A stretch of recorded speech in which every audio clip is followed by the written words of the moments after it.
Join me as we learn Chitas together for Monday, Parshas Chayei Sara, chapter 23, verse 17.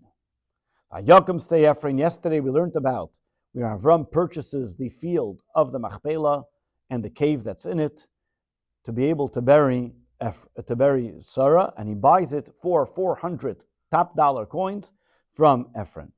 The Torah now continues and continuing that story.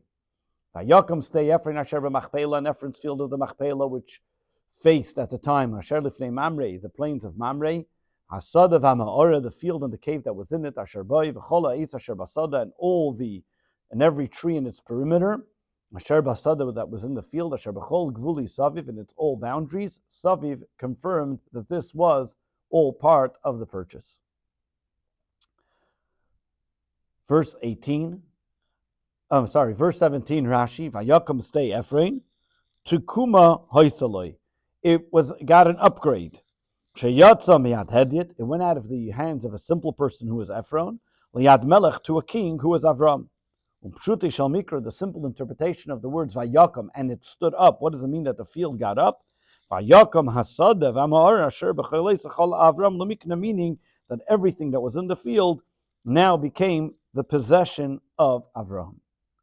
Avram lemikna, this became Avram's purchase in full view. Li'ena b'nei ches of all the Hittites, b'chil b'yishar irei, and all the people who had come to the gate of the city. Rashi, verse 18. What does it mean in all the people who came to the gates of the city? B'kerev kulam, in front of everybody, b'maimet kulam, while everybody was standing there, he sold it to him. So everybody saw the purchase. Nobody is able to dispute the transaction. Verse 19. Once Avram now purchased the cave, it was completely his.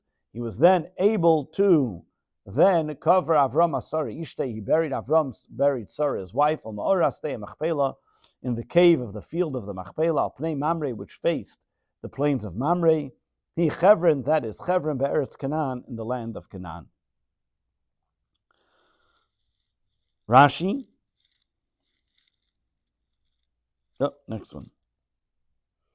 Verse 20. Vayakom asada v'amor asher boi, and the field in its cave and everything that was in it was confirmed. LaAvram, to Avram is Avram's property. LaChuzas kever is a burial ground. Me'es b'nei ches, from the people of Ches. Chapter 24, verse 1. Avram zakin ba bayamim, and Avram was at this point. This is now 3 years later, in the year 2088, where Avram decided it is now time for Yitzchak to get married. Avram at this point was 140 years old, and therefore the Torah tells us Avram was old, coming in days, deeply internalizing his experience, as we'll soon see. Hashem beirech es Avram b'koil, and God blessed Avram with everything. Rashi, verse 1. What does the word b'koil mean? Beirech es Avram b'koil. What does it mean? Hashem blessed him with everything. Ba'koil is the same numeric value, eile b'gematria bein, as a son. And being that he had a son, it was time to marry her off and to find a woman for him to marry. Over here, the Rebbe tells us, what does it mean Avram was old in age, and now God blessed him with everything? Old in age, meaning that he had internalized all his experience, that every single day of his life he lived to his fullest. But even more so, some may ask, but didn't part of his life he was still educating himself and learning about godliness? It took him time, according to different opinions, of when he learned about God and then started teaching monotheism. Over here, the Rebbe learns from it that everything that he did, because it was all part of his education, are part of the filling of days. Meaning, teaching us that even a young child, that while they're learning in yeshiva or while we're giving them that education, that it as well is filling their days, meaning that they're utilizing it to their best so that when they get older, they know what to do. That's part of the experience. Verse 2. Avram, and Avram then summons Elavdei, his servants, Kan Beisai, the elder member of his household, Hamoishal b'chol asher lo, who was in charge of everything that he owned, and he told him as follows: Simna yadcha tachas yirechi, place your hand under my thigh. What was he calling him for? As we're going to see, verse 2, Rashi explains. Zakan Beisai, the elder of his home, Lafi shehu davuk nokud zakan. The reason, because the word beisai and zakan, really it should be zaken, But because it's together with the word Beisai, therefore over here we have the word Zikan, the oldest of his home. Tachas Yirechi, why did he have to put his hand under his thigh? Because generally when a person takes an oath, they have to hold an item of a mitzvah. Like Sefer Torah Tefillin, the only mitzvah that Avram had that he was commanded by God. Mitzvah Mila was the only mitzvah that he was commanded by God to do. And it came through much pain and aggravation. And he really cherished it. Therefore, he chose that mitzvah, that should be the one, unatala, that he should be able to use it for an oath. Verse 3. Vashbiacha, and you will swear to me, and you will take an oath by Shem Elikei Hashemayim, by the name of God of the heaven, Velikei Aretz, and God of the earth. Asher lesikach isha livni, that you will not take a wife for my son, b'bnei Saknani, from the daughters of the Canaanites. Asher anoichi yoshev b'kirbei, that I am living amongst them. Meaning he does not want that this is just a saying, this is actual something that he has him to keep by because he's making him make an oath. Verse 4, instead you will go to my former land where I used to live, and to the place where I was born of my family.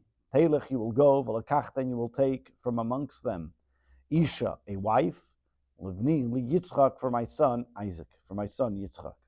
Even though I've been away from them for a very long time, but you're still going to go to that area. Verse 5. And the servant said to him, Ulai, perhaps, the woman will not wish to follow me, to this land. Should I take your son back to the land that you departed from?